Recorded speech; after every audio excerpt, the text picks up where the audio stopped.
क्षण आ चुका है जब हम माननीय मुख्यमंत्री जी का इंतजार कर रहे थे। अब प्रदेश के यशस्वी मुख्यमंत्री योगी आदित्यनाथ जी हमारे साथ मौजूद हैं। जोरदार तालियों के साथ स्वागत कीजिए सीएम योगी आदित्यनाथ का। और यूपी राइजिंग 2021 के अब हम सबसे फाइनल स्टेज में पहुंच चुके हैं। 2022 का बाजीगर ये हमारा सत्र है। वो योगी भी हैं और राजयोगी भी। राजनीति की साधना में उन्होंने नए कीर्तिमान और मापदंड स्थापित किए हैं। उनके कंधों पर देश के विशाल राज्य उत्तर प्रदेश को सबसे आगे ले जाने की चुनौती है।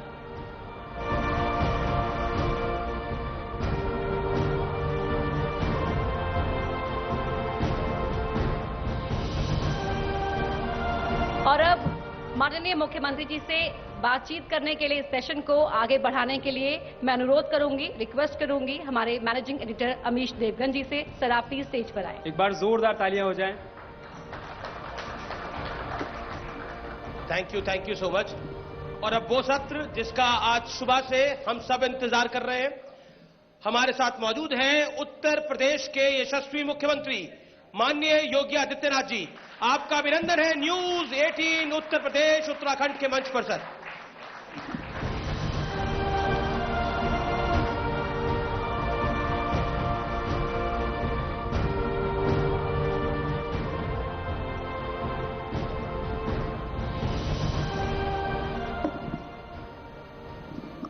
योगी जी नमस्कार।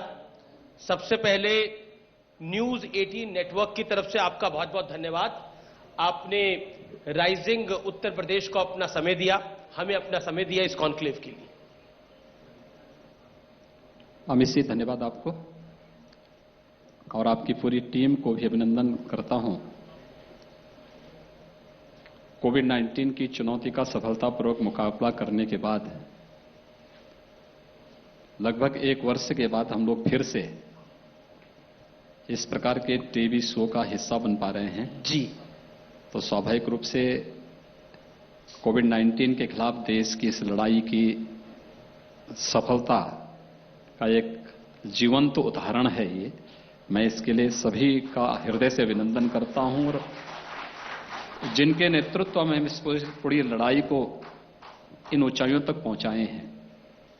प्रधानमंत्री मोदी जी का, स्वास्थ्य कर्मियों का, कोरोना वॉरियर्स का और देश के उन सभी वैज्ञानिकों का जिन्होंने वैक्सीन देकर के कोरोना की लड़ाई को सफलतापूर्वक प्रत्येक नागरिक के मन में एक नया विश्वास भरा है। उन सब का भी हृदय से अभिनंदन करता हूं।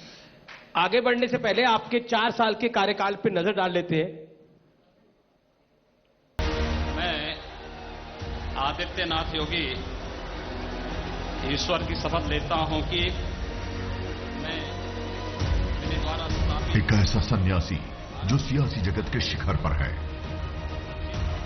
देश के सबसे प्रमुख राज्य के ऐसे मुख्यमंत्री जिन्होंने गोरखपुर की धरती से अपना सफर शुरू किया। अपने फैसलों से उन्होंने उत्तर प्रदेश की तकदीर को इस कदर बदला है कि अब ये राज्य पहली कतार में आ खड़ा हुआ है। निराशा में डूबी सोच और ढुलमुल रवैया प्रदेश की कार्यशैली का हिस्सा बन गया था। हम लोग 18 से 20 घंटे कार्य करने के लिए आए हैं। जो 18 से 20 घंटे हम लोगों के साथ काम कर सकते हैं वही यहां रहे, अन्यथा लोग अपना रास्ता तैयार कर लें। पिछले 1 साल में कोरोना महामारी का असर देश के सबसे ज्यादा आबादी वाले राज्य उत्तर प्रदेश पर भी पड़ा। किसी को अंदाजा भी नहीं था कि इस बीमारी से इतना बड़ा राज्य कैसे निपट पाएगा। लेकिन मुख्यमंत्री योगी आदित्यनाथ की टीम 11 ने क्रिकेट की टीम इंडिया की तरह काम किया और आपदा को अवसर में बदल दिया। लेकिन अब योगी सरकार पर सबसे बड़े वैक्सीनेशन की जिम्मेदारी है। कोरोना का सबसे ज्यादा कहर उन लोगों पर पड़ा जो दूसरे राज्यों में अपनी रोजी रोटी जुटाते थे। कई लोगों के काम चले गए तो कई लोग भूखमरी की कगार पर आ गए। लॉकडाउन के दौरान दूसरे राज्यों में फंसे 25 लाख प्रवासी श्रमिकों को रिकॉर्ड समय में सुरक्षित वापस लाया गया। एक तरफ आत्मनिर्भर रोजगार अभियान 2021 चल रहा है तो वहीं अभ्युदय कोचिंग योजना को भी जमकर सराहा जा रहा है। अपराध और भय मुक्त वातावरण के लिए माफिया के खिलाफ अभियान पूरे जोश से जारी है। सत्ता के संरक्षण में पल रहे गुंडे, माफिया, अपराधी, लुटेरे, ये सब के सब मेहरबानी करके वह तो उत्तर प्रदेश छोड़ करके चले जाएं, और अगर उत्तर प्रदेश में रहेंगे तो फिर उनके लिए 2 जगह होंगी। मुझे लगता है उस जगह कोई भी नहीं जाना चाहेगा। वहीं यूपी में निवेश का माहौल बेहतर बनाने के सरकार ने कई फैसले लिए हैं। ग्रेटर नोएडा में फिल्म सिटी और टॉय सिटी जैसे प्रोजेक्ट्स तेजी से चल रहे हैं। इसी तरह नोएडा के जेवर एयरपोर्ट को 2023 तक चालू करने की योजना है। कोई भी प्रदेश तभी तरक्की कर सकता है जब वो अपने इतिहास के प्रति संवेदनशील हो। अयोध्या में देव दीपावली हो या काशी का कायाकल्प हो, घाट की आरती हो या फिर कुंभ का स्नान, उत्तर प्रदेश एक नए सांस्कृतिक पुनर्जागरण का साक्षी बन रहा है। यूपी आगे बढ़ रहा है, एक ऐसा प्रदेश जहां असीम संभावनाएं हैं, जो पूरे देश की सांस्कृतिक धरोहर और राजनीतिक चेतना को खुद में समाये हुए है। आज राइजिंग यूपी में मंच पर मुख्यमंत्री योगी आदित्यनाथ पेश करेंगे असीम संभावनाओं वाले प्रदेश का अपना सबसे बड़ा विजन।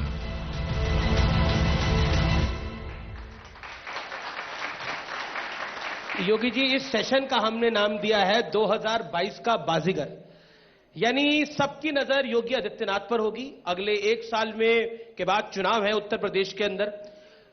अगर हम देखें तो पिछले 4 साल पहले आप गोरखपुर से सांसद रहे, फिर उत्तर प्रदेश के मुख्यमंत्री बने।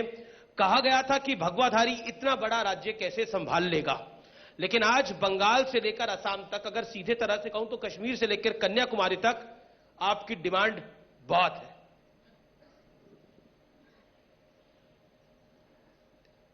देखिए, भारत की सनातन आस्था है, भारत के मूल्यों और आदर्शों में निहित है, और उस पूरी परंपरा के प्रति मेरी एकात्म निष्ठा है। जो भारत का है उस पर गौरव की अनुभूति करना है और उसके संरक्षण और संवर्धन के लिए अपनी पूरी ताकत लगाना है।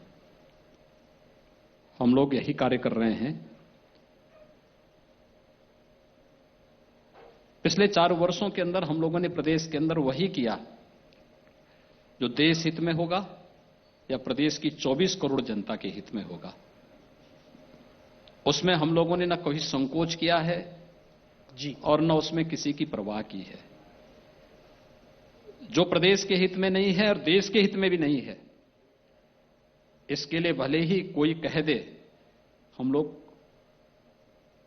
उस मार्ग के सारथी बन ही नहीं सकते।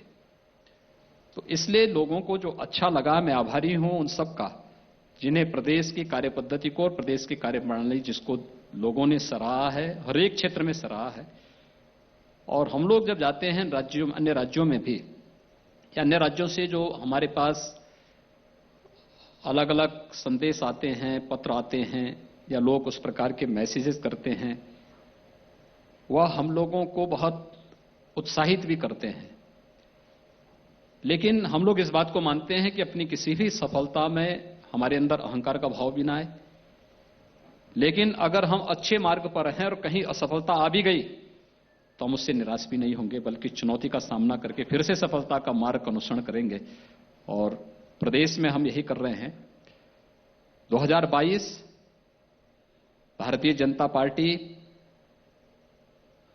पहले की तुलना में ही भारी बहुमत के साथ फिर से सरकार बनाएगी और निसंकोच बनाएगी, इसमें कोई संदेह किसी को नहीं होना चाहिए। लेकिन मेरा यह सवाल आपसे ये इसलिए है कि आप अपने सफर को इंडिविजुअली पिछले 4 साल की कैसे देखते हैं, क्योंकि आप एक सांसद थे और सांसद से फिर मुख्यमंत्री बनना और लगातार चुनाव भी जीते, क्या कहना चाहते हैं आप? देखिए, इसमें मैं एक पार्टी से जुड़ा हूं जी। भारतीय जनता पार्टी आज दुनिया की सबसे बड़ी पार्टी है, इसलिए इसमें इंडिविजुअल के लिए कोई जगह नहीं है। मेरे स्वयं के हित या अहित का कोई प्रश्न नहीं है। जो पार्टी की नीति है, जो पार्टी के कार्यक्रम है, जो पार्टी की कार्ययोजना है, मैं उसके साथ जुड़ा हुआ हूं। जो पार्टी का संकल्प पत्र था उस संकल्प पत्र को हमें जमीनी धरातल पर उतारना है। और इसमें अगर कहीं कोई संदेह होता है तो हम सब इस बारे में गौरवशाली हैं कि हमारे पास उस प्रकार का यशस्वी नेतृत्व है कि हम उनका मार्गदर्शन प्राप्त करते हैं और फिर मजबूती के साथ उस व्यवस्था को लागू करते हैं। जी, इसलिए भारतीय जनता पार्टी ने उत्तर प्रदेश के संदर्भ में 2017 में अपना चुनावी घोषणा पत्र जो बनाया था, तो घोषणा पत्र को उन्होंने नाम लोक कल्याण संकल्प पत्र दिया था। लोक कल्याण संकल्प पत्र का मतलब ही है कि लोक कल्याण के प्रति हम सब समर्पित भाव के साथ लगेंगे और संकल्प वही जिसके लिए फिर कोई विकल्प नहीं, केवल एक जो कहा गया उसको करके दिखाना है और वह करके दिखाया गया। आज अखिलेश जी पहले सेशन में थे तो उन्होंने बीजेपी के संकल्प पत्र का जिक्र कम से कम 4 से 5 बारी करा। उन्होंने बोला जब आप योगी जी यहां पर आएंगे तो आप जरूर सवाल पूछिएगा कि संकल्प पत्र पे अमल क्यों नहीं कर पा रही भारतीय जनता पार्टी।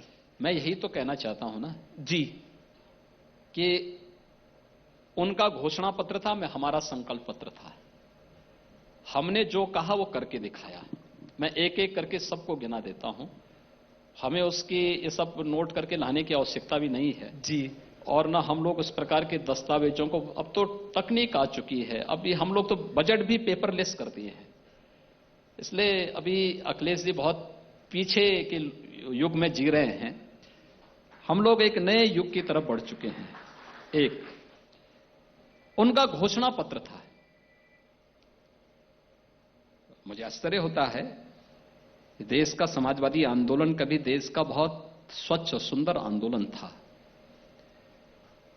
आंदोलन में आचार्य नरेंद्र देव,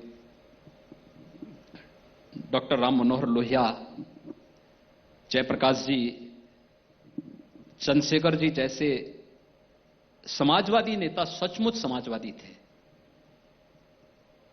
डॉक्टर लोहिया ने एक बात कही थी कि सच्चे समाजवादी को संपत्ति और संतति इन दोनों के पीछे नहीं पड़ना चाहिए, नहीं जाना चाहिए। कि आज का समाजवाद और उत्तर प्रदेश का समाजवाद, मैं इसको इसीलिए कहता हूं, यह एक बहुरूपिया ब्रांड बन चुका है। इसके अनेक रूप हैं। एक जातिवादी समाजवाद, परिवारवादी समाजवाद, शिवपाल जी का प्रगतिशील समाजवाद। ये बड़ा शब्द बोल रहे हैं, बहरूपिया समाजवाद। ये बहुरूपिया ब्रांड है। ये बहरूपिया ब्रांड हो चुका है। जैसे अलग अलग चीज के ब्रांड होते हैं जी, ऐसे उत्तर प्रदेश के समाजवाद के भी हो गए हैं। कोई प्रगतिशील समाजवाद हो गया, कोई जातिवाद, कोई परिवारवाद, उसके इर्द गिर्द। इसलिए उनकी घोषणाएं भी जो होती थी वह परिवार को और जाति को देख करके होती थी, प्रदेश की 24 करोड़ जनता को देख करके नहीं। उन्होंने हर चीज में पिक एंड चूज किया है। नौकरी देंगे तो नौकरी में भी वही पिक एंड चूज होता था। तो इसको आप बहरूपिया ब्रांड मानते हैं आप? मैं वही बोल रहा हूं ना जी कि हमने जब प्रदेश का कोई संवैधानिक दायित्व तो आप निभा रहे हैं तो उस समय पिक एंड चूज नहीं हो सकता, उस समय तो संकल्प होगा। भाई मैं जो कुछ कहूंगा देश के संविधान को साक्षी मान करके कहूंगा और करूंगा। मैं प्रदेश के 24 करोड़ जनता की सुरक्षा के लिए, उनके कल्याण के लिए अपने आप को समर्पित करता हूं और वही कार्य हम लोगों ने किया है। मकान देंगे, एक तय कर देंगे, एक हमने पॉलिसी तय कर दी। इस पॉलिसी के अंदर इस कैटेगरी के लोगों को हम आवास देंगे, हमने दिया। 4 वर्ष में 4 लाख नौजवानों को सरकारी नौकरी दी। हमारे यहां सरकारी भर्ती में, वह पुलिस की भर्ती हो या उत्तर प्रदेश पीसीएस की भर्ती हो, कोई व्यक्ति नहीं कह सकता किसी नौकरी में कहीं से कोई लेन देन हुआ हो, कहीं पर किसी ने कोई भी इस प्रकार की चर्चा की हो। मेरे पास एक बार आया था, एक मामला आया था परीक्षा नियंत्रक के मुद्दे को लेके। मैंने उसी दिन पूरी व्यवस्था को रोक करके मैंने कहा पहले परीक्षा नियंत्रक को जेल के अंदर ठूंसो और तब उसके बाद फिर इस प्रक्रिया को आगे बढ़ाएंगे। उसी दिन से पूरी प्रक्रिया ठीक हो गई। हम प्रदेश के युवाओं के साथ कोई खिलवाड़ नहीं कर सकते और 4 लाख नौजवानों को प्रदेश के इतिहास में पहली बार पारदर्शी तरीके से नौकरी मिली है, प्रदेश के अंदर हुआ है। एक इसके साथ अगर निजी क्षेत्र में आप देखेंगे लाखों की संख्या में नौजवानों को नौकरी मिली। अगर आप देश के अंदर बेरोजगारी का रेट देखेंगे 2016 के पहले ये 17% था, आज ये 4 तक आ चुका है। कोविड-19 की चुनौतियों के बावजूद उत्तर प्रदेश देश के अंदर सबसे बेहतर रेट रखता है, जिसमें बेरोजगारी सबसे न्यूनतम स्तर पर है। सबसे बड़ी आबादी का राज्य अगर इतना बेहतर रिजल्ट दे रहा है उत्तर प्रदेश के अंदर, ये तब है क्योंकि हमने उसके अनुरूप कार्य किए हैं, चाहे वह रोजगार के क्षेत्र में हो या किसी भी फील्ड में। अगर आप देखेंगे प्रदेश ने उसमें बेहतर करने का प्रयास किया है और आगे भी हम लोग बेहतर करने की दिशा में एक कार्ययोजना बना चुके हैं। एक और उसको बड़ी उपलब्धि हुई है, उत्तर प्रदेश देश में दूसरे नंबर की अर्थव्यवस्था वाला प्रदेश बन गया है। ईज ऑफ डूइंग बिजनेस में भी यूपी नंबर 2 पर पहुंच गया है। सवाल यह है कि आप सन्यासी से सीधा अर्थशास्त्री भी बन गए हैं। नहीं, मैं पहले भी सन्यासी था, आज भी सन्यासी जी, लेकिन एक सन्यासी शासन की व्यवस्था को भी उसी सुव्यवस्थित तरीके से सुशासन की राह पर आगे बढ़ा सकता है और हर एक फील्ड में कार्य करके दिखा सकता है। ये हम लोगों ने करके दिखाया है। देखिए 2015-16 में प्रदेश के अंदर ईज ऑफ डूइंग की व्यवस्था या ईज ऑफ डूइंग में जो रैंकिंग थी हमारी, यानी व्यवसाय की सुगमता जिसे आप कह सकते हैं, इसमें हमारी रैंकिंग 14वें नंबर पर थी। इसको हम 17 में 12वें नंबर पर लेके आए और फिर इसके बाद जो हमने रिफॉर्म किए प्रदेश के अंदर, इसके बाद प्रदेश के अंदर हमने सेक्टोरियल पॉलिसीज बनाई। हम लोगों ने प्रदेश में निवेश मित्र पोर्टल सिंगल विंडो सिस्टम के साथ उसको जोड़ा और उसके बाद आज देश के अंदर हमारी रैंकिंग नंबर 2 पर है। यानी देश के अंदर निवेश का सबसे अच्छा गंतव्य कोई आज के अंदर है तो वह उत्तर प्रदेश उसमें नंबर 2 पर आज आ चुका है। एक दूसरा, अर्थव्यवस्था के मामले में भी आप देखेंगे, देखिए जब ये देश आजाद हुआ था तब देश की जो प्रति व्यक्ति आय थी वह और उत्तर प्रदेश की प्रति व्यक्ति आय लगभग समान थी। 1947 के बाद से लगातार उत्तर प्रदेश के अंदर ये प्रति व्यक्ति आय कम होती गई और 2015-16 में अगर आप देखेंगे ये 43,000 तक आकर के सिमट गई थी और देश की प्रति व्यक्ति आय 1,20,000 तक पहुंच गई थी। यानी लगभग 1/3 में हम रह गए थे। देश की प्रति व्यक्ति आय हमसे 3 गुना आगे बढ़ गई थी। मुझे आज बताते हुए प्रसन्नता है।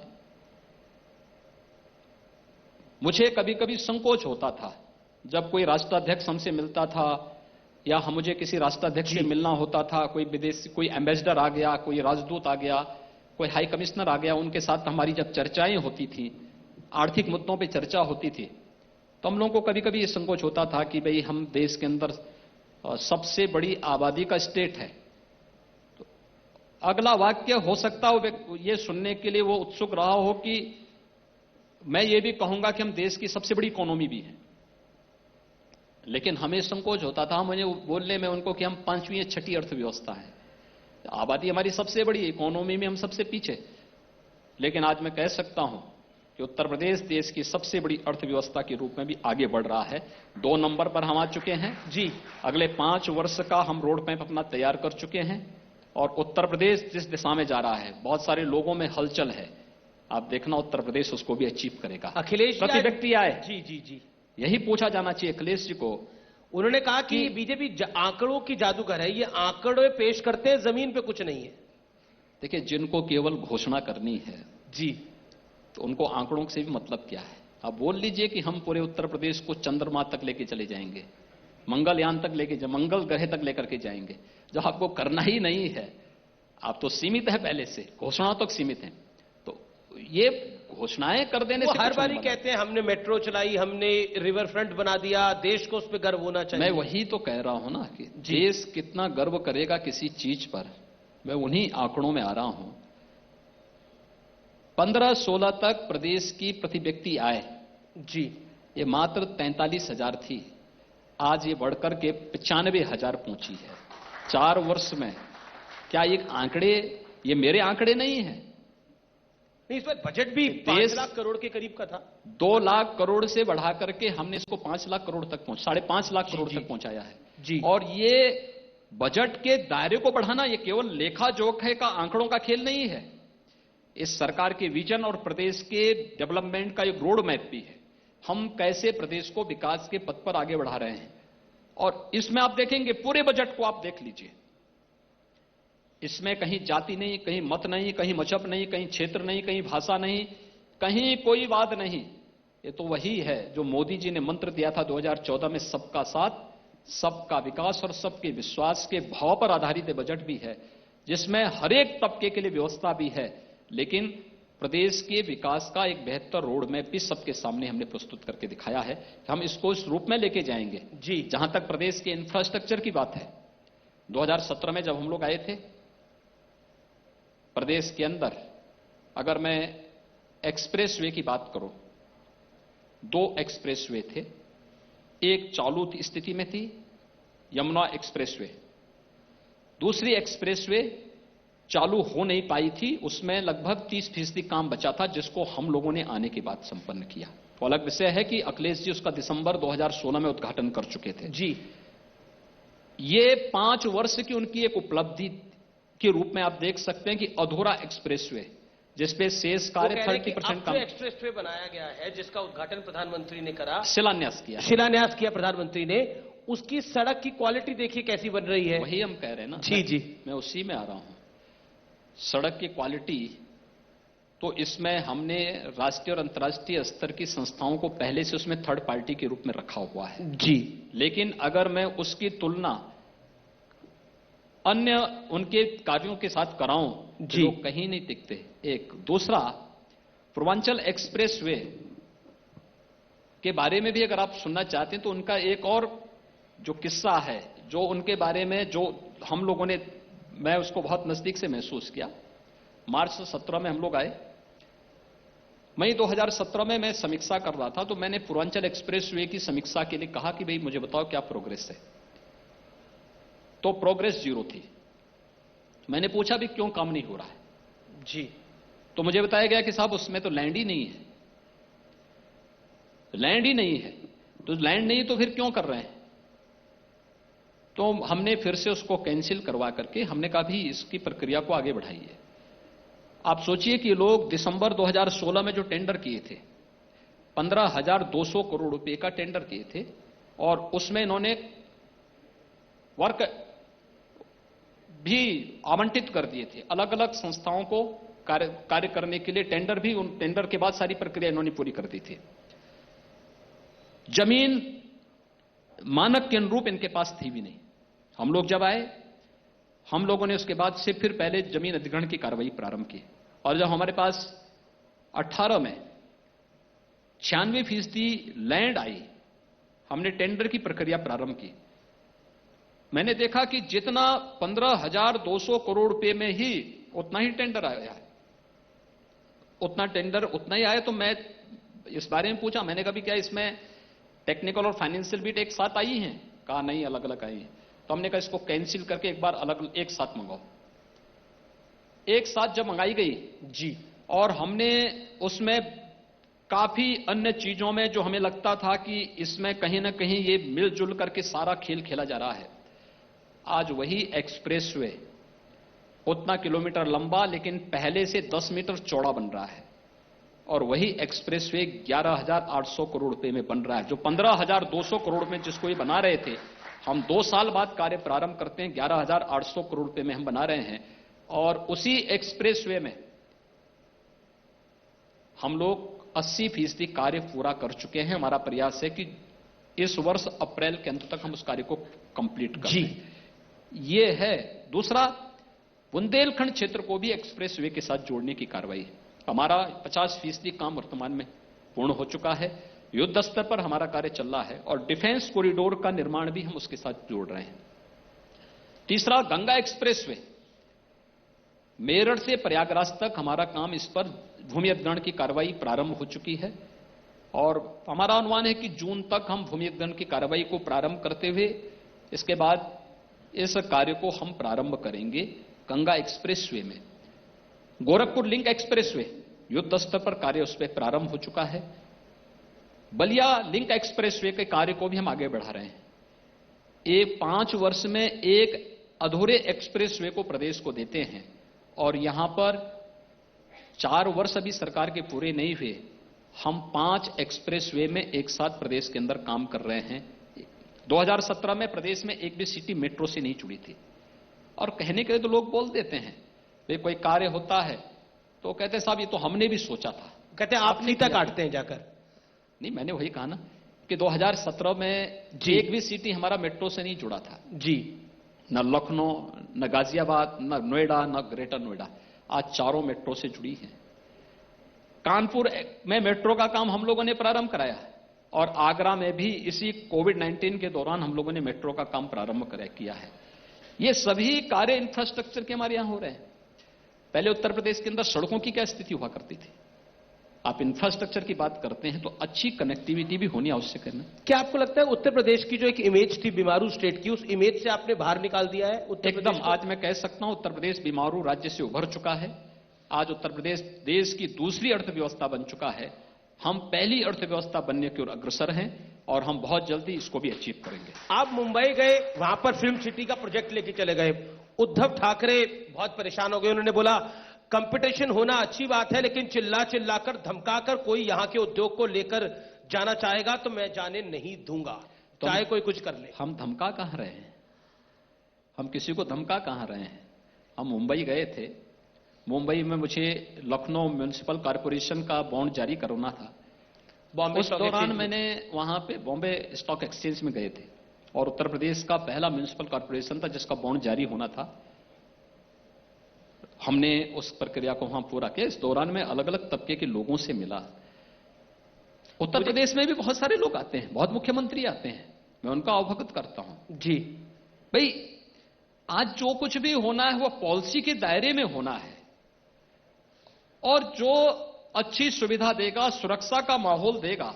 उद्धव ठाकरे तो आप लोगों के सहयोगी थे, इतना नाराज क्यों हो गए वो आप लोगों से? देखिए, ये उद्धव जी ज्यादा बेहतर बता सकते हैं जी, लेकिन इसमें नाराजगी की बात कहां? भाई मैंने तो कहा कि भाई ये फिल्म सिटी हम उत्तर प्रदेश के अंदर बनाएंगे, इसमें ये सुविधा हम देना चाहते हैं। अगर लोगों में उसके प्रति उत्साह है तो कहीं ना कहीं महाराष्ट्र सरकार का इसके पीछे फेल्योर भी है, क्योंकि वे लोग उस प्रकार का माहौल देने में कहीं ना कहीं विफल हैं। उत्तर प्रदेश के अंदर सबको मालूम है कि यहां पे अंडरवर्ल्ड का कोई हस्तक्षेप नहीं हो सकता किसी कार्य में, क्योंकि उसे मालूम है कि किसी भी अंडरवर्ल्ड या किसी आपराधिक गिरोह का, किसी ऑर्गेनाइज्ड गिरोह का किसी भी कार्य में, डेवलपमेंट के किसी भी कार्यक्रम के साथ किसी प्रकार का थ्रेट, फिर उसको किस अंजाम तक हम लेकर के जाएंगे, ये सबको मालूम है। इसलिए कोई थ्रेट यहां पर नहीं, कोई चौथ यहां पे नहीं वसूली होती है। हमने एक पॉलिसी बनाई, उस पॉलिसी के अंदर लोग आएंगे और मुझे विश्वास है हमारे उत्तर प्रदेश में जो फिल्म सिटी हमने प्रस्तावित की है वह देश और दुनिया की बेहतरीन फिल्म सिटी होगी। और मैं पूरे देश और दुनिया के इस फील्ड में काम करने वाले जितने भी स्टेक होल्डर्स हैं उन सबको मैं इसके लिए आमंत्रित भी कर रहा हूं। वे लोग आए, प्रदेश में अपना निवेश करें। हम इसको पीपीपी मोड में आगे लेके जा रहे हैं और बेहतर तरीके से इसको आगे बढ़ाएंगे। जी जी, यहाँ पर तो बॉलीवुड के कुछ लोग भी, अभिजीत जी भी आए हुए हैं, वो भी आपको सुन ही रहे हैं। हाँ, मैं कह रहा हूं ना, मैं इसको बहुत अच्छे ढंग से हम लोग इसको लेके जा रहे हैं और हम देश और दुनिया को वह देंगे जी जिसकी लोगों ने अब तक कल्पना की होगी, वो हम वहां पे करके दिखाएंगे। क्योंकि आपने बॉम्बे स्टॉक एक्सचेंज का जिक्र किया तो वहां पर आपने एक बुल के सींग भी पकड़े थे, तो मैं जानना चाहता हूं वो संदेश किसको था? देखिए, वो बुल के सींग इस बात को लेकर के थे कि हम उत्तर प्रदेश की अर्थव्यवस्था को ऐसी ऊंचाई की तरफ ले जा रहे हैं जी, और जिसको, लेकिन इसका राजनीतिक संदेश भी चला गया। मैंने कहा ना जी, अब उस प्रतिस्पर्धा में जिसको शामिल होना है जी, आप स्वस्थ प्रतिस्पर्धा में शामिल होइए, हम उसके लिए तैयार हैं। अच्छा, एक चीज, चुनाव में इस बार आपका प्रतिद्वंदी कौन है? अखिलेश यादव, मायावती, अब तो प्रियंका गांधी वाड्रा भी काफी घूम रही हैं, या फिर ओवैसी, या फिर मैं कहूं योगी वर्सेस ऑल होगी ये लड़ाई? देखिए, चुनाव है, हर दल को चुनाव लड़ने का पूरा अधिकार है। जी जी जी, अपने अपने मैनिफेस्टो के साथ सभी लोग फिर आएंगे। जनता इसका जवाब पहले ही दे चुकी है। आपको प्रतिद्वंदी कौन लगता है? अखिलेश यादव, मायावती, प्रियंका गांधी, ओवैसी? देखिए, ये सब कैसे प्रतिद्वंदी हैं? इनको कैसे आप प्रतिद्वंदी मान सकते हैं? जी, उनके पास प्रदेश के विकास का कोई विजन नहीं है, कार्य करने की इच्छा शक्ति नहीं है। हर एक व्यक्ति को मालूम है कोविड-19 के दौरान इनमें से कोई चेहरा था सामने क्या? कोई था, मैं पूछना चाहता हूं, जो 4 नाम आपने गिनाए हैं, इन चारों में से जब कोरोना से प्रदेश की 24 करोड़ जनता डरी सहमी थी या उनके सामने एक चैलेंज आया था अपने जीवन को बचाने की, राजनीतिक दल के नाते उनका दायित्व भी बनता था कि वे सरकार के साथ सहयोगी बनते। भारतीय जनता पार्टी का एक एक कार्यकर्ता इस पूरे अभियान के साथ जुड़ा था। राष्ट्रीय स्वयंसेवक संघ का एक एक स्वयंसेवक इस पूरे अभियान के साथ पूरी श्रद्धा भाव के साथ जुड़ा था, स्वतः स्फूर्त भाव के साथ। सरकार ने नहीं कहा, लेकिन संगठन का नेतृत्व था। संगठन का एक वो था कि इशारा था कि नहीं भाई देखो, संगठन का मतलब केवल संगठन का कार्य नहीं करना है, संगठन का मतलब सेवा भी होता है। और विपत्ति के समय संगठन के कार्य से इतर हट करके हम सेवा की प्रकल्प के साथ जुड़ेंगे। एक एक कार्यकर्ता उस अभियान के साथ जुड़ा था। एक काम सपा भी कर सकती थी, अखिलेश जी कह रहे हैं कि सपा भी कर सकती थी, कांग्रेस भी कर सकती थी। और कांग्रेस ने, खैर अखिलेश जी तो इस मामले में महान हैं कि उन्होंने पूरे कोरोना के दौरान अपने को क्वारंटीन कर दिया था और बहुत अच्छे ढंग से अपनी हिफाजत की थी। जी अच्छा है, वे स्वस्थ रहें, हमारी शुभकामनाएं उनको। वो हमेशा ऐसे क्वारंटीन बने रहें जिससे प्रदेश की जनता का हित होता रहे। लेकिन आज वो बोल के गए कि अगर फ्री वैक्सीन लगेगी तो वो वैक्सीन लगवाएंगे प्रदेश की गरीब जनता को, वो वैक्सीन लगवा लेंगे। आज हमारे मंच पे बोला है अखिलेश जी ने। मुझे लगता है जी कि उन्होंने पहले भी कुछ किया नहीं। प्रदेश में सड़क नहीं दे पाए, बिजली नहीं दे पाए, पर वो साइकिल की सवारी करवा रहे हैं। इस बार कह रहे हैं कि 2022 बाईसाइकिल की बारी है। हाँ, तो देखिए उस हमेशा साइकिल में ही चलेंगे। जब सड़क नहीं देंगे, बिजली नहीं देंगे, तो साइकिल को ही कंधे पे ढोते हुए जिंदगी भर फिरते रहेंगे, कोई दूसरा काम है ही नहीं। वो कह रहे हैं क्योंकि पेट्रोल डीजल महंगा है, अब साइकिल का ही सहारा है। मैं वही कह रहा हूं ना जी। देखिए, महंगाई को नियंत्रित करने के लिए मैं इस बात को कह सकता हूं कि 6 वर्ष के दौरान देश के अंदर महंगाई नियंत्रण करने और एक सामान्य नागरिक को जितनी बड़ी राहत मोदी सरकार ने दी है, कभी नहीं इसके बारे में कार्य हुआ। ये उन मुद्दों को टच करने का प्रयास कर रहे हैं जो अनावश्यक रूप से, जिसका कॉमन मैन के जीवन में कोई असर नहीं पड़ने वाला है, लेकिन चूंकि व्यवहारिक जानकारी नहीं किसी चीज की, इसलिए करेंगे। लेकिन मैं पूछना चाहता हूं कि अखिलेश जी या अन्य दलों के नेता थे कहां कोरोना के दौरान? लगभग 1 वर्ष तक ये लोग, सभी लोग अंडरग्राउंड थे। खैर, कांग्रेस के नेता तो वैसे ही महान है। प्रियंका गांधी तो मंदिरों में घूम रही है। तो इस समय मंदिरों में ही, व्यक्ति अंतिम समय मंदिरों की शरण में जाता है। अंतिम समय जब व्यक्ति हताश निराश हो जाता है, सारी आशाएं बंद हो जाती हैं, तो अंततः व्यक्ति को ईश्वर का ही सहारा होता है। पर वो कह रहे हैं कि मैं तो सरकार बनाने के लिए घूम रही हूं, अब तो इस बार ही सरकार बनाएंगे हम। जो सरकारें थी वो पहले से जा रही हैं। तो उत्तर प्रदेश का सपना तो बहुत दूर है। उत्तर प्रदेश की जनता भूली नहीं है जब 1000 फर्जी बसेज की सूची यहां उत्तर प्रदेश के माइग्रेंट लेबर को लाने के लिए उन्होंने उपलब्ध करवाई थी। तो इसलिए उस मामले में बहुत चिंतित होने की आवश्यकता नहीं। प्रदेश की जनता ने 2014, 2017, 2019 और 2020 कोरोना कालखंड के दौरान ही हुई बाई इलेक्शन में इसका जवाब दे दिया है कि प्रदेश कहां जा रहा है।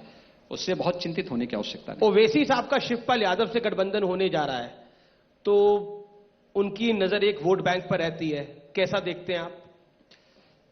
देखिए, ओवैसी जी एक महान आत्मा है जी, और इलेक्शन के दौरान इस प्रकार की आत्माएं जागृत होती हैं। अभी बंगाल में आपका उनसे सामना होगा। और मैं वही कह रहा हूं ना, तो वैसे समाजवाद के भी जो विभिन्न ब्रांड हैं जी, उसमें से प्रगतिशील समाजवाद भी एक ब्रांड है। शिवपाल जी के नेतृत्व में काम कर रहा होगा। अच्छा है, हर एक दल को अपना काम करने का पूरा अधिकार है। वो अपने एजेंडे के साथ जनता के बीच में जाएगी, फैसला जनता को करना है। और सभी लोग आएंगे, अपने तरीके से आएंगे, अपनी मजबूती के साथ आएंगे। हमें भी अच्छा लगेगा। चुनाव में हम अपने मुद्दों के साथ और अपनी उपलब्धियों के साथ जाएंगे। हम अपनी बात को रखेंगे, वे अपनी बात को रखेंगे, फैसला जनता को करना है। लेकिन ओवैसी से आपसे प्रेम बहुत करते हैं। नहीं, देखिए भाई, मैं तो पूरे प्रदेश से प्रेम करता हूं जी, और पूरे देश से प्रेम करता हूं। जो भारत का है, भारत के संविधान पे विश्वास करता है, भारत की संवैधानिक संस्थाओं का सम्मान करता है, उन सब के प्रति मेरे मन में आदर का भाव है। हाँ, जो भारत की संवैधानिक संस्थाओं का सम्मान नहीं कर सकता, भारत के प्रतीकों और भारत के महापुरुषों के प्रति सम्मान का भाव जिसके मन में नहीं है, तो जैसा भाव उसका उनके प्रति, वैसा भाव हमारा उनके प्रति होता है। हाल ही में राहुल गांधी जी केरल में गए थे और उन्होंने उत्तर और दक्षिण भारत की तुलना करी थी। उन्होंने दक्षिण भारत के लोगों को मुद्दों पर बात करने वाला बताया था और उन्होंने उत्तर भारत के लोगों को सतही बात करने वाला बताया था। आप काफी नाराज हो गए थे, आपके राष्ट्रीय अध्यक्ष जगत प्रकाश नड्डा ने भी उस पर ट्वीट करा, क्या कहना चाहते हैं? देखिए, राहुल जी जो हैं कांग्रेस के ब्रांड हैं, एक न्यू ब्रांड है कांग्रेस का राहुल के नाम पे। और राहुल जी जो आज बोलते हैं उनको कल स्वयं पता नहीं होता है, इसलिए स्वर्गीय अरुण जेटली जी ने कहा था, मैन विदाउट ब्रेन। जब व्यक्ति बुद्धि और विवेक से कोई बात नहीं बोलता है, नहीं करता है, तो ये इसी प्रकार के मॉडल बनते हैं। ये मॉडल जहां कहीं खड़ा कर दो और जो उनके मन में उससे 1 घंटे पहले जो आप पढ़ा दो तो वही बात बोल देंगे। अपने बुद्धि और विवेक का कभी वो लोग परिचय नहीं देते। ये आश्चर्य होता है कि जिस परिवार को 5 पीढ़ियों से उत्तर भारत ने देश की सत्ता सौंपी, वो आज उत्तर प्रदेश को या उत्तर भारत को लांछित कर रहे हैं। हमारे लिए उत्तर और दक्षिण कोई मायने नहीं रखता। मैं जितना प्यार उत्तर प्रदेश से करता हूं उतना प्यार दक्षिण से भी करता हूं। मैं आदि शंकराचार्य के द्वारा स्थापित 4 पीठों में जाता हूं, दर्शन करता हूं पूरी श्रद्धा भाव के साथ। मेरा मानना है केरल हमारी सनातन आस्था का केंद्र बिंदु है। आदि शंकराचार्य से लेकर के नारायण गुरु से लेकर के अम्मा की परंपरा है, उसके प्रति भारत की सनातन आस्था का केंद्र बिंदु होने के नाते केरल के प्रति या तमिलनाडु के प्रति मेरे मन में वही अपार श्रद्धा और सम्मान का भाव है। आप आहत हुए जो राहुल गांधी ने कहा? नहीं, हम आहत नहीं होते। हम जानते हैं वो अपनी आदत से मजबूर है। तो आदत से मजबूर व्यक्ति से आप उम्मीद क्या करते हैं? उससे ज्यादा कर भी नहीं सकते। आज भी उन्होंने एक वक्तव्य दिया है, वो तब भी देखिए उन्होंने आरएसएस के बारे में कुछ वक्तव्य चीजें दिया हैं जी, आप देखेंगे ना, ये जो कुछ नमूने हो जाते हैं, ये नमूने रखने लायक होते हैं। और इन नमूनों को अगर आप देखेंगे कैसी बात करेंगे, ये जब भारत के बाहर जाएंगे तो भारत की क्रिटिसाइज करेंगे, भारत के बारे में बोलेंगे। जब वह यूएस एम्बेसडर से मिलेंगे तो उनसे कहेंगे कि देखिए भारत के अंदर सुरक्षा का वातावरण नहीं है और हमें भारत के अंदर जैसे मोहम्मद से नहीं खतरा है, हमें खतरा तो है भारत के संगठनों से है। ये भारत के बारे में धारणा बनाते हैं। आज भी उन्होंने कहा है कि आरएसएस की कंपैरिजन पाकिस्तानी जिहादी ग्रुपों से जो लोग, जिस पीढ़ी को भारत ने, जिस परिवार को भारत ने सर्वाधिक सम्मान दिया, उस परिवार का आज का वारिस भारत के प्रति क्या भाव रखता है, यूएस एम्बेसडर के सामने उनके वक्तव्यों से अंदाजा लगाया जा सकता है। ये देश की जनता राहुल गांधी को बार बार ठुकराती वैसे ही नहीं है जी, इसी बुद्धिमत्ता के लिए ठुकराती है जिसको उन्होंने बार बार परिचय दिया है। एक दूसरा, भारत में जब कोई आपदा आती है, आपने देखा होगा केरल में बाढ़ आई थी, या फिर देश के अंदर कहीं कोई साइक्लोन आ जाता है, या कहीं पर कोई अर्थक्वेक आ गया, या कहीं पे कोई वहां पे फ्लड आ गई, अन्य आपदाएं आती हैं।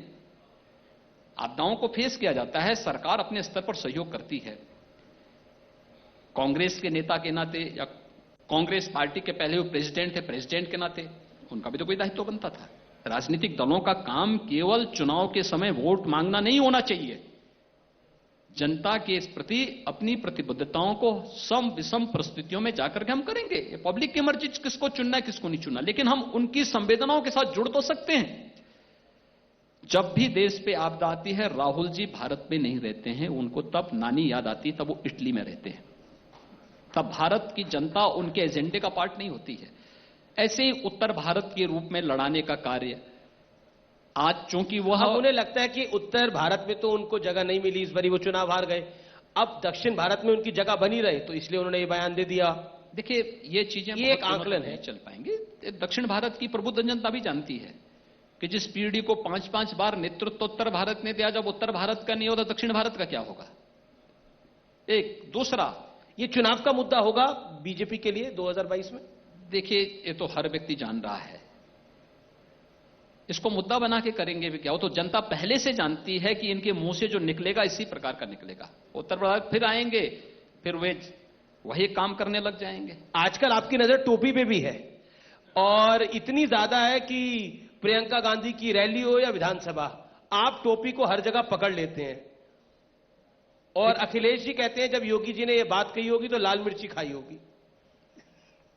देखिए, एक तो मैं मिर्च खाता नहीं हूं जी, दूसरा, मेरी बातों से अखिलेश जी को या फिर समाजवादी पार्टी को जरूर मिर्च लगती होगी। मैंने विधानसभा में एक बात कही थी। देखिए, विधानसभा एक लोकतंत्र का पवित्र मंदिर है, वहां का एक सिस्टम है, एक शिष्टाचार है। देश और प्रदेश देख रहा है, उत्तर प्रदेश विधानसभा देश की किसी भी राज्य की सबसे बड़ी विधानसभा है, और मैंने वहां पर इसी बात को कहा था। सदन में राज्यपाल जी का अभिभाषण था, उस दौरान मैं देख रहा था कि 4 प्रकार की टोपियां थी, एक लाल, एक नीली, एक पीली, एक हरी। तो मैंने कभी ये सब दृश्य टेलीविजन के माध्यम से जब प्रदेश के अंदर जा रहा था तो लोग हंस रहे थे इस बात को लेकर के कि क्या ये सदन में बैठे हुए हमारे चुने गए प्रतिनिधि हैं या कोई ड्रामा पार्टी है। तो मैंने कहा, ड्रामा पार्टी क्यों बना रहे हैं? आपको अपने पार्टी कार्यक्रम में जो पहनना है पहनिए, कोई दिक्कत नहीं है, लेकिन ये ड्रामा पार्टी सदन को तो मत बनाइए। एक दूसरा, मैंने एक छोटे बच्चे की बात कही थी, 2-2.5 साल का बच्चा रहा होगा, 2-2.5 साल का बच्चा रहा होगा। मैं एक कार्यक्रम में गया था, एक बच्चे का अन्नप्राशन का कार्य, मैं जाता हूं आंगनबाड़ी केंद्रों में या बेसिक शिक्षा परिषद के स्कूलों में निरीक्षण करने के लिए जाता हूं, तो उसी दौरान वो बच्चा जो है एक छोटे से बच्चे का अन्नप्राशन कर रहा था, और 2.5 साल का बच्चा अपनी मां के साथ में था। तब तक समाजवादी पार्टी से जुड़े हुए कुछ लोग टोपी पहन करके नारेबाजी करने के लिए आ गए, तो वो बच्चा बोलने लग गया अपनी मां से कि मम्मी मम्मी देखो गुंडा आ गया। तो मैंने उनको कहा, मैंने कहा देखो पब्लिक के मन में क्या धारणा है आपके बारे में, आपकी टोपी पहन करके वो बच्चा अनुमान लगा रहा है, और मैंने जो कहा था वो सच साबित हुआ ना। कल हाथरस में आपने देखा होगा, हाथरस की घटना, वो कहते हैं कि वो बीजेपी का नेता था। अब ये तो आज ही उनकी तो जो रैली थी 3 तारीख की, उस 3 तारीख की रैली में वह व्यक्ति पोस्टर किसका लगाया हुआ है, उसके फेसबुक अकाउंट में आप चेक करेंगे किसके साथ जुड़ा हुआ है, तो जग जाहिर है। देखिए, इन लोगों की फितरत है, ये लोग तो हरेक को उपयोग भी करते हैं। आज तो ये भी बोल सकते हैं, मुख्तार अंसारी के बारे में बोल सकते हैं ये लोग, अतीक अहमद के बारे में बोल सकते हैं लोग, ये किसने पाले हुए लोग हैं? ये सब तो इन्हीं के इर्द गिर्द घूमते थे ना, ये सब इन्हीं के आसपास घूमते थे। लेकिन सच को ये लोग स्वीकार करेंगे भी नहीं, करना भी नहीं चाहते हैं, क्योंकि उतनी हिम्मत नहीं है। इसलिए मुझे लगता है सच हमेशा सच रहेगा, और उस सच के साथ हम लोग हैं। अखिलेश जी का कहना है कि लाल टोपी से डरते हैं योगी जी। देखिए, हम लोग किसी से डरते नहीं, और न हम लोग प्रदेश की जनता से डरते हैं, और प्रदेश की जनता के लोक लाज से प्रदेश के हितों के लिए कार्य करने के लिए प्रतिबद्ध हैं। लाल टोपी के बारे में प्रदेश की जनता की क्या धारणा है, ये मैंने बहुत शिष्टाचार पूर्वक उनको सदन में बताया है कि भाई देखो ये पब्लिक की धारणा है। आप सदन में तो थोड़ा गुस्सा भी हो गए थे। मैं गुस्सा नहीं हुआ था, मैंने उनको ये बताया, 1-2 सदस्य कुछ ज्यादा ही वहां पर उछल कूद कर रहे थे, तो मैंने उनको बताया भी देखो घर की गर्मी को यहां मत दिखाओ, घर के झगड़ों को घर में ही रखा करो, ये सदन है, सदन में सदन की चर्चा करो, बहस की चर्चा करो, और अच्छा होगा कि सदन की शिष्टाचार को आप रख के आगे बढ़े। योगी जी, टोपी के बहाने, लाल टोपी के बहाने निशाना कहीं और तो नहीं था आपका, किसी और टोपी पर? देखिए,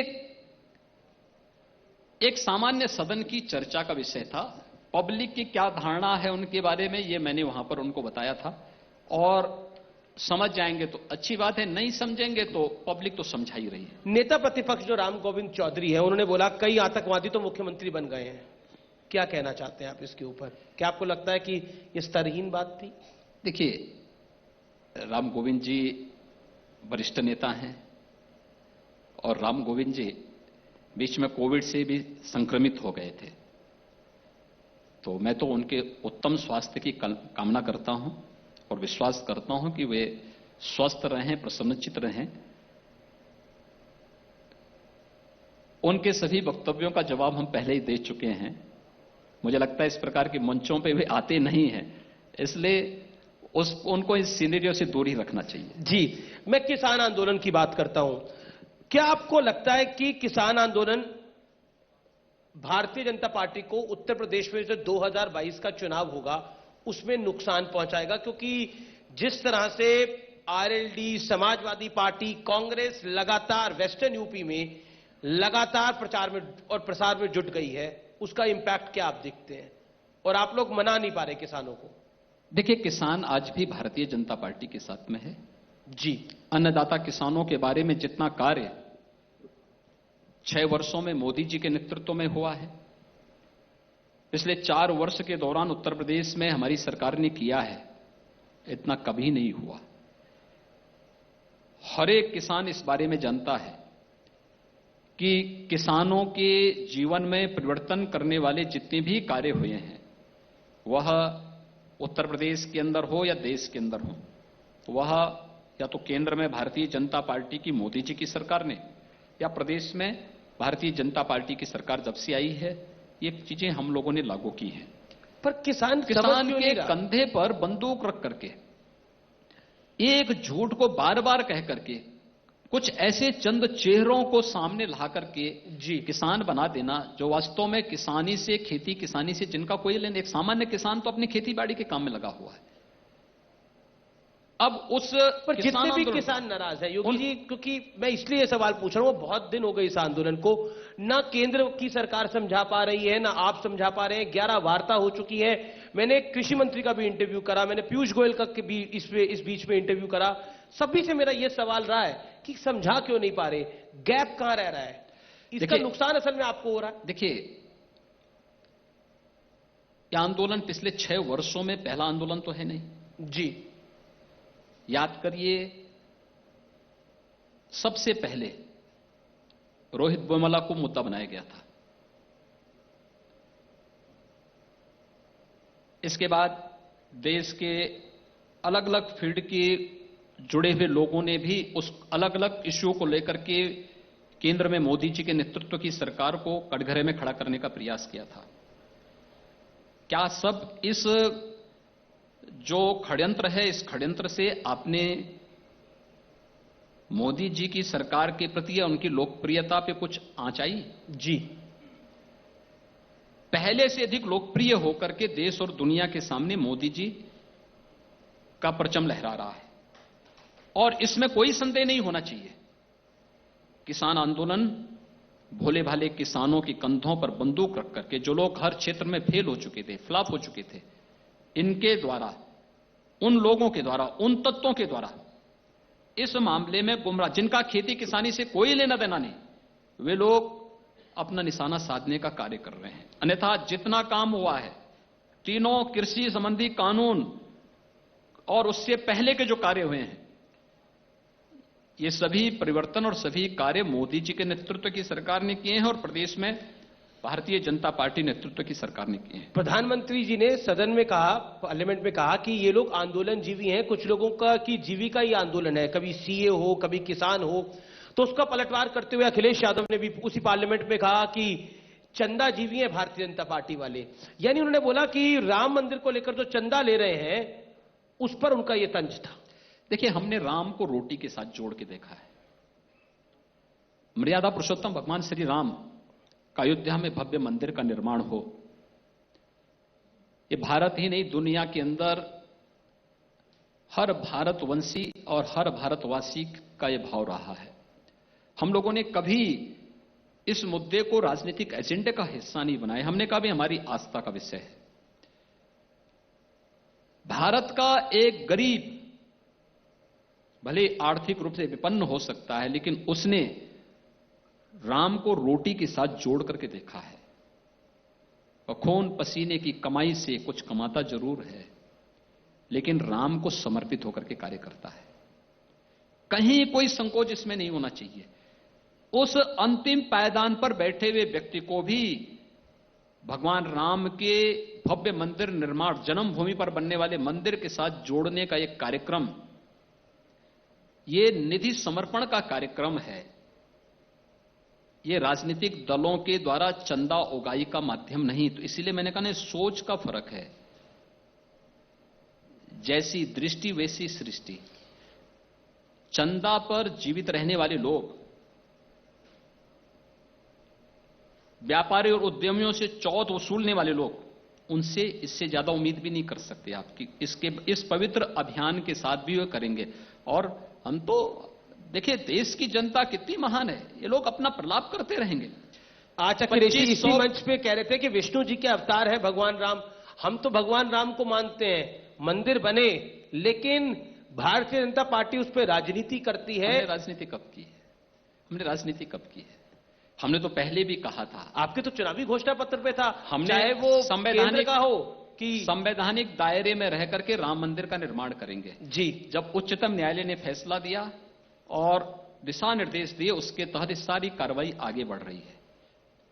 एक भी इधर उधर, केंद्र और प्रदेश दोनों जगह भारतीय जनता पार्टी की सरकार थी। हमने संवैधानिक प्रावधानों का कोई उल्लंघन नहीं किया, इसको राजनीतिक एजेंडे का हिस्सा भी नहीं बनाया। लेकिन हां, आवश्यकता पड़ी तो मंचों पे हमने कहा था कि अयोध्या में काम होना चाहिए, लेकिन ये हम भारत के संविधान से बंधे हुए हैं। भारत का संविधान के दायरे में रहकर जो फैसला होगा हम उसके अनुसार कार्य करेंगे। आज हम उसके तहत ये कार्य कर रहे हैं। जी जी। लेकिन मैं ये पूछना चाहता हूं, देखिए सच्चाई क्या है, ये खींच हुआ है दो प्रकार की। एक, जो लोग पहले कहते थे कि अयोध्या में परिंदा भी पर नहीं मार सकता, आज भव्य राम मंदिर निर्माण का कार्य वहां प्रारंभ हो चुका है। हम 1990 में जो कहते थे, आज वह 1990 के बाद 2021 में 31 वर्षों के बाद साकार हो रहा है। इसका मतलब 31 वर्ष पहले हमने जो बात कही थी, पूज्य संतों ने जो बात कही थी, जी, हमारे विचार परिवार ने जो बात कही थी और भारतीय जनता पार्टी ने जो बात कही थी, वो आज भी सही है। और वे लोग जो उस समय बोलते थे या करते थे, वह तब भी गलत थे, आज भी वे गलत हैं और आगे भी गलत होंगे। एक दूसरा, ये सचमुच होता होगा जब देश के अंदर सुनते होंगे फलाने ने इतना पैसा दे दिया, उनके परिवार के किसी सदस्य ने इतना सहयोग दे दिया, तो उनके बच्चे उनको कोसते होंगे, तो मुंह छुपाने के लिए कुछ तो बोलेंगे। आखिर कहीं तो अपना फेस सेविंग के लिए कुछ तो चाहिए उनको। ऐसे बहुत सारे चेहरे हैं जो अब कहते हैं साहब मैंने भी दिया है, तो इसका मतलब आपने हमारे आंदोलन का समर्थन किया है। हम उस समय बीजेपी ने मजबूर कर दिया कुछ दलों को सॉफ्ट हिंदुत्व पे आने के लिए, क्योंकि आप बंगाल गए, आपने बोला जो राम का नहीं किसी काम का नहीं, तो दीदी को भी लगता है कि अगर मैं राम की अब बात नहीं करूंगी तो मैं तकलीफ में आ जाऊंगी। वहां पे पब्लिक जय श्री राम बोलती है, दीदी परेशान हो जाती हैं। देखिए, मैंने पहले भी कहा ना, भारत के आम जनमानस के श्वास श्वास में, रोम रोम में राम बसे हैं। राम को भारतीय जनमानस के उससे बाहर नहीं आप कर सकते हैं। और जो भी राम नाम को के साथ द्रोह करेगा, वो कोई भी हो, स्वाभाविक रूप से देश की जनता उसको स्वयं सबक सिखा देगी। आपने और ये उनकी मजबूरी है। हिंदुत्व केवल हिंदुत्व होता है, न सॉफ्ट होता है न हार्ड होता है। हिंदुत्व भारत की जीवन पद्धति है और भारत के अंदर रह करके भारत की इस जीवन पद्धति के साथ खिलवाड़ करने की छूट भारत की जनता किसी को नहीं दे सकती है और उसने किसी को नहीं दिया है। आप हाल ही में बंगाल में थे और बंगाल में भी आपने लव जिहाद की बात करी। विपक्ष कह रहा है कि प्रेम पर पहरा लगाने के लिए पहले यूपी में लगाया, बंगाल में लगाना चाहते हैं योगी आदित्यनाथ। देखिए, ममता बनर्जी भी एक मुख्यमंत्री है, आप भी एक मुख्यमंत्री है, तो उनसे आपको इतनी परेशानी क्यों हो गई? देखिए, मुझे तो किसी से परेशानी नहीं जी, लेकिन ममता जी को हम लोगों से जरूर परेशानी हो जाती है। आप जय श्री राम बोलते हैं जाकर? नहीं, मैं वही कह रहा हूं ना। मैं मालदा में कल इसलिए गया था क्योंकि 2019 में उन्होंने मेरे हेलीकॉप्टर को वहां उतरने नहीं दिया था। जी, और अब उतरने दिया? नहीं, इस बार मैं गया था, मैं कल ही वहां होकर के आया हूं। जी, और अपार उत्साह लोगों में था। पुरुलिया में भी मैं गया था 2019 में। उन्होंने हेलीकॉप्टर की परमिशन नहीं दी तो मैंने झारखंड में हेलीकॉप्टर उतारा था और वहां से 35 किलोमीटर फिर बाई रोड गया था। लेकिन मैं पूछना चाहता हूं, बंगाल के अंदर कहां हम ले जा रहे हैं? मैंने आनंद मठ उपन्यास पढ़ा था बंकिम चंद्र चट्टोपाध्याय का जी, और उस समय 1885 में उन्होंने बंगाल की त्रासदी के बारे में और वहां पर आए हुए विप्लव के बारे में जो चित्रण किया है, वो दृश्य आज भी बंगाल के हम सबको देखने को मिलता है। मैं कल बागडोगरा से मालदा गया था। सड़क मार्ग से अगर आप देखेंगे तो लगभग 265 किलोमीटर की दूरी पड़ती है बागडोगरा से मालदा। मैं देख के ताजुब कर रहा था, बागडोगरा को छोड़ दें या मालदा के अंदर कुछ पक्के मकानों को छोड़ दें, ये 200 किलोमीटर के दायरे में मुझे एक भी पक्का मकान किसी नागरिक का नहीं दिखाई दिया। कहां गया ये पैसा? पीएम आवास योजना का पैसा कहां गया? और अगर योजना लागू थी तो पैसा कहां गया? अगर नहीं थी तो आपने लागू क्यों नहीं किया? क्योंकि विगत 4 वर्ष के दौरान पीएम आवास योजना के अंतर्गत अकेले उत्तर प्रदेश में हमारी सरकार 40 लाख गरीबों को मकान उपलब्ध करवा चुकी है। बंगाल के अंदर ये आवास क्यों नहीं वहां के गरीबों को मिलते हैं? वहां पे आज भी लोगों को बिजली से क्यों वंचित रखा गया है? हमारे यहां हमने 1 करोड़ 38 लाख लोगों को बिजली दिया है 4 वर्षों के दौरान। बंगाल में आपका असेसमेंट क्या है? बीजेपी सरकार बना लेगी या फुल मेजोरिटी के साथ भारतीय जनता पार्टी, पूर्ण बहुमत के साथ भारतीय जनता पार्टी बंगाल के अंदर सरकार बनाएगी।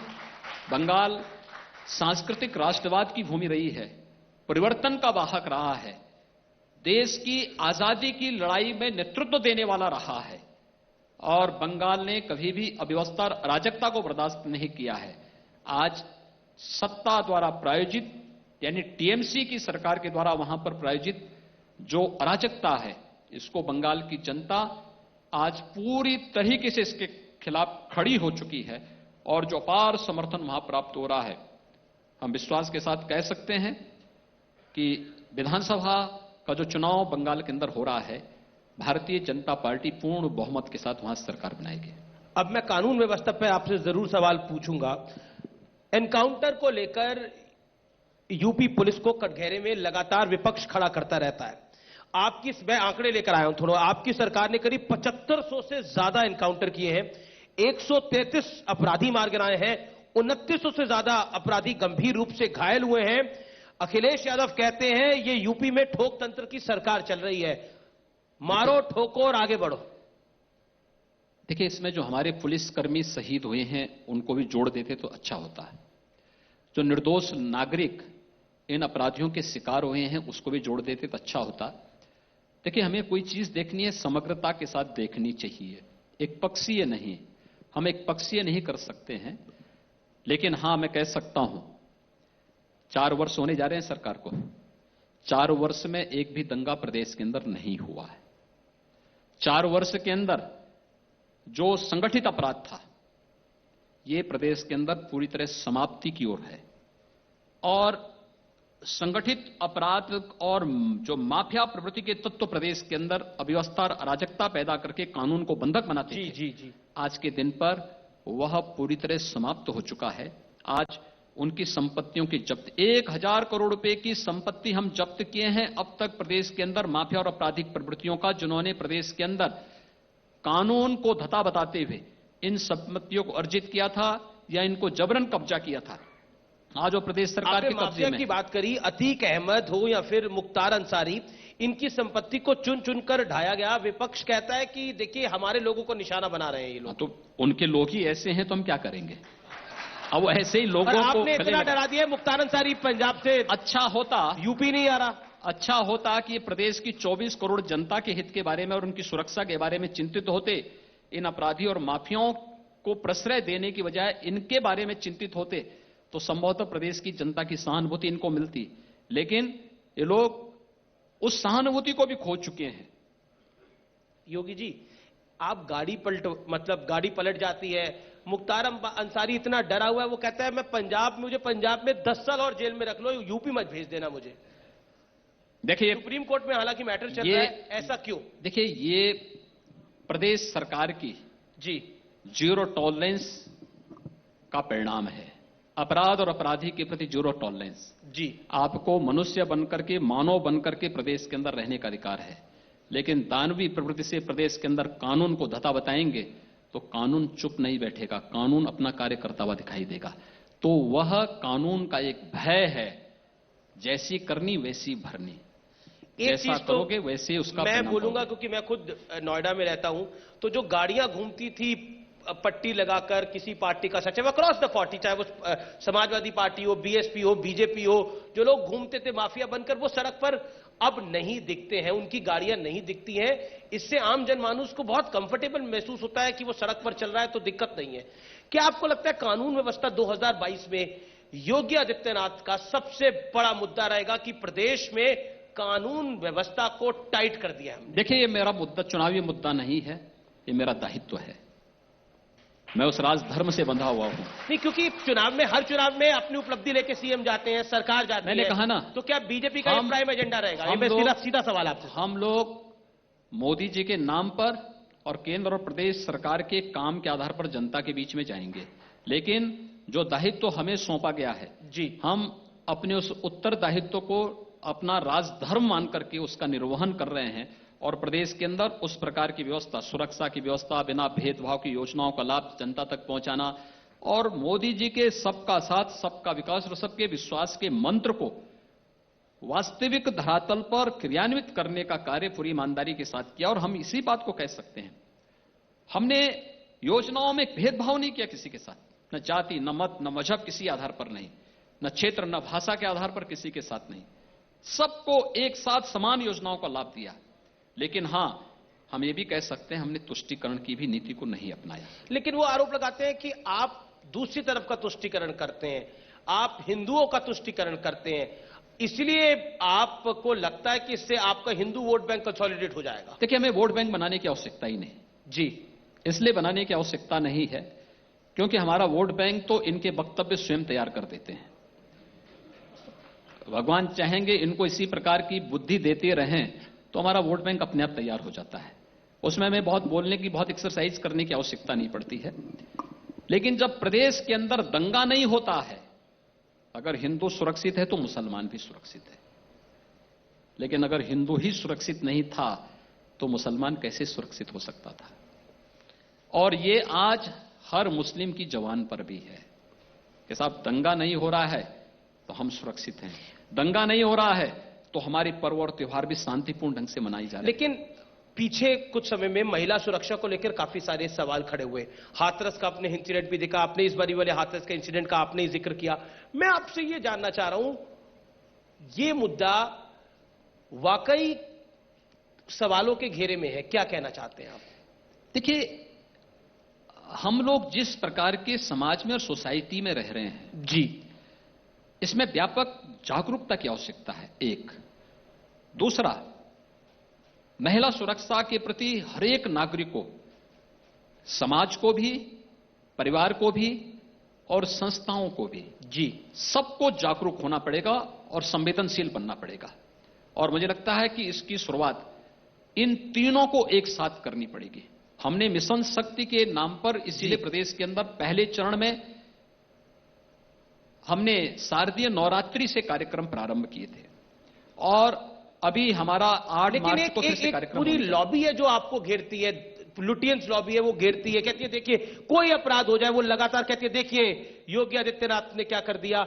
वही लॉबी है जो नरेंद्र मोदी को घेरती है, वही लॉबी है जो लगातार सवाल खड़ा करती रहती है। क्या कहना चाहते हैं? हाथरस की घटना में जी, जो मीडिया ट्रायल चला था, जो ट्वीट हुए थे जी, हमने जब उसको एनालिसिस किया जी, आप आश्चर्य करेंगे कि उसमें 85 से 90% जो ट्वीट हुए थे वह राजस्थान से हुए थे, दिल्ली से हुए थे, महाराष्ट्र से हुए थे, बंगाल से हुए थे और तो और पाकिस्तान से, बांग्लादेश से, यूएई से और यूके और यूएस से हुए थे।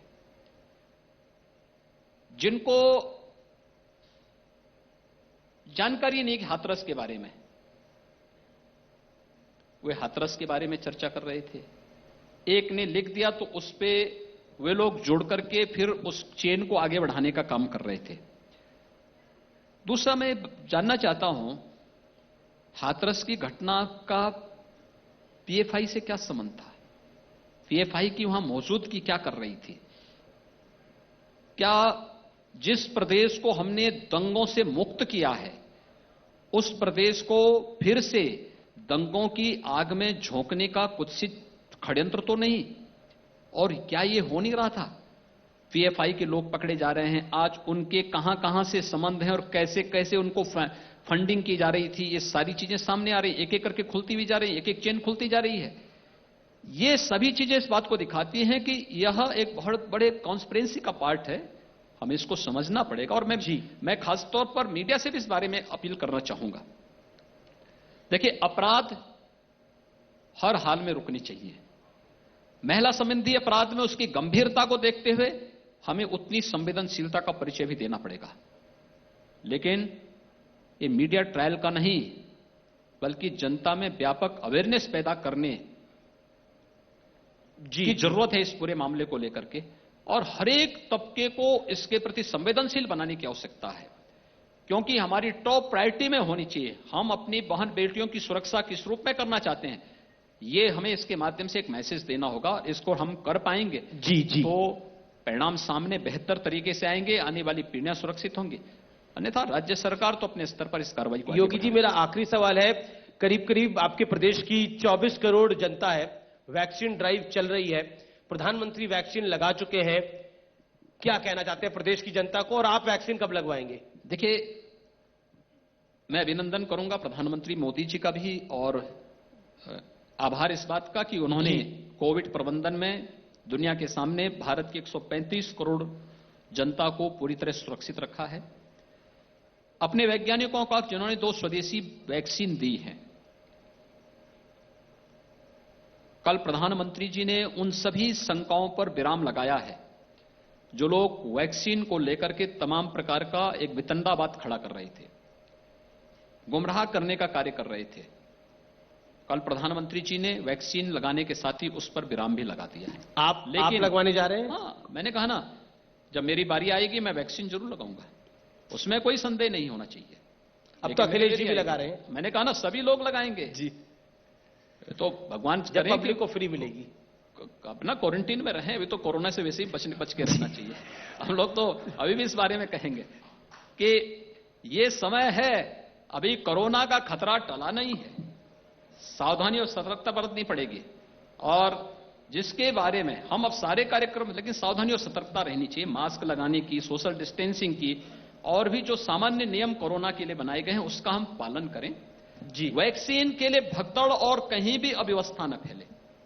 हम आभारी हैं, प्रदेश के अंदर 24 करोड़ जनता बहुत अच्छे ढंग से, क्योंकि मैं जब हेल्थ वर्कर्स को लग रहे थे तब भी मैंने वैक्सीन सेंटर की, उससे पहले इंफ्रास्ट्रक्चर की जांच करने के लिए मैं उनके निरीक्षण पे निकला था। वैक्सीनेशन प्रारंभ हुआ तब भी मैंने हेल्थ वर्कर्स को देखा, कोरोना वॉरियर्स को भी देखा, और आज जब 1 मार्च से वरिष्ठ नागरिकों को वैक्सीन लगना प्रारंभ हुआ तो भी मैं कुछ सेंटर में गया था, और मैंने तब भी देखा लोगों ने बहुत धैर्य के साथ अपनी बारी का इंतजार करते हुए लोग लगा रहे हैं।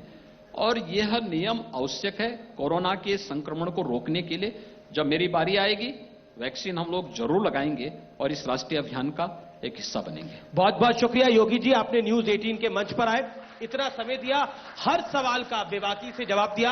अगले 5 मिनट हम आपके और लेना चाहेंगे, क्योंकि हमने महाराष्ट्र से के पुणे से एक स्पेशल आर्टिस्ट बुलाया है जो आपके लिए एक सरप्राइज लेकर आएगा। Over to you. Rising Uttar Pradesh के लिए न्यूज 18 की टीम को बहुत बहुत धन्यवाद जी। बहुत बहुत शुक्रिया योगी जी। बहुत बहुत शुक्रिया माननीय मुख्यमंत्री जी, इस मंच पर आने के लिए, बेबाकी से सभी सवालों का जवाब देने के लिए। बस 5 मिनट के लिए आप आसन ग्रहण कीजिए, और हम एक बहुत खास आर्टिस्ट को यहां पर बुलाने जा रहे हैं जो आप सबको एक सरप्राइज देने वाले हैं। आप सभी लोगों से अनुरोध है कि प्लीज आप अपना अपना स्थान ग्रहण कर लें, और अब बस कुछ ही देर में ऋषिकेश पोद्दार एक टैलेंटेड आर्टिस्ट अपने टैलेंट का परिचय आप सभी से कराने जा रहे हैं बस कुछ ही देर में। और ऋषिकेश क्या करेंगे वो आप खुद जब देखेंगे तो मंत्रमुग्ध रह जाएंगे। उससे पहले ऋषिकेश का एक छोटा सा परिचय। इंजीनियरिंग कर रहे थे, लेकिन अपने पैशन को पूरा करने के लिए इन्होंने इंजीनियरिंग छोड़ दी, और उनका पैशन क्या है बहुत जल्द आपके सामने वो दिखने वाला है। ऋषिकेश के बारे में आपको बता दें कि ऋषिकेश अपने यूनिक एक्ट से न सिर्फ देश में बल्कि देश के बाहर विदेशों में भी अपने टैलेंट का लोहा मनवा चुके हैं। इंडियाज गॉट टैलेंट के सेमीफाइनलिस्ट भी रह चुके हैं ऋषिकेश पोद्दार। और आज राइजिंग उत्तर प्रदेश 2021 के मंच पर जब सामने हमारे प्रदेश के यशस्वी मुख्यमंत्री योगी आदित्यनाथ जी मौजूद हैं, तो ऋषिकेश पोद्दार आज क्या करते हैं ये देखना बेहद दिलचस्प है। और अब बस कुछ ही देर में वो हम सबके सामने होगा। ये सवाल आप लोगों के मन में होगा कि ऐसा क्या करने जा रहे हैं, लेकिन चूंकि मंच बहुत बड़ा है तो कुछ बहुत बड़ा होने जा रहा है, कुछ बहुत बड़ा सरप्राइजिंग होने जा रहा है। बस दिल थाम कर बैठिए, उसके बाद आपको ऋषिकेश का हुनर देखने को मिलेगा। ऋषिकेश पोद्दार अलग अलग मंचों पर अपने प्रतिभा का लोहा मनवा चुके हैं, अपने टैलेंट से दर्शकों को रूबरू करवा चुके हैं। और सोचिए, जो छात्र इंजीनियरिंग कर रहा था वो अपनी इंजीनियरिंग को छोड़कर अपने पैशन को फॉलो करने निकल पड़ा, और फिर जब उसने पैशन को फॉलो किया तो हर मंच पर कामयाबी मिल गई और भारत का नाम रोशन किया है। हिंदुस्तान से बाहर कई देशों में गए हैं और अपने कला का प्रदर्शन किया और नाम कमाना है। ऋषिकेश आप तैयार हैं? तालियों के साथ स्वागत हो जाए।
और अब हम अपने सीनियर एडिटर अरुण पांडे जी से और पॉलिटिकल एडिटर मनमोहन जी से अनुरोध करेंगे कि मंच पर आएं और ये भेंट करें आदरणीय मुख्यमंत्री योगी आदित्यनाथ जी को, और साथ ही हम अनुरोध करेंगे अपने मैनेजिंग एडिटर रमेश जी से भी कि वो भी मंच पर आएं। जोरदार तालियां हो जाए एक बार फिर सभी के लिए।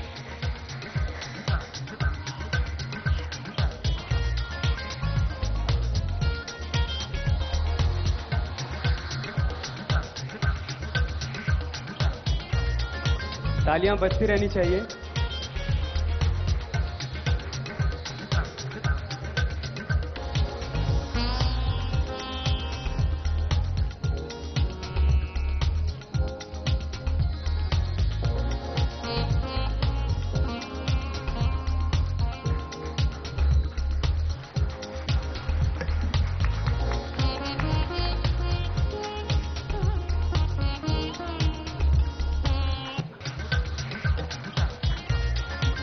बहुत बहुत शुक्रिया, बहुत बहुत धन्यवाद आपका मुख्यमंत्री जी, और सभी का ऋषिकेश पोद्दार आपका भी बहुत बहुत शुक्रिया।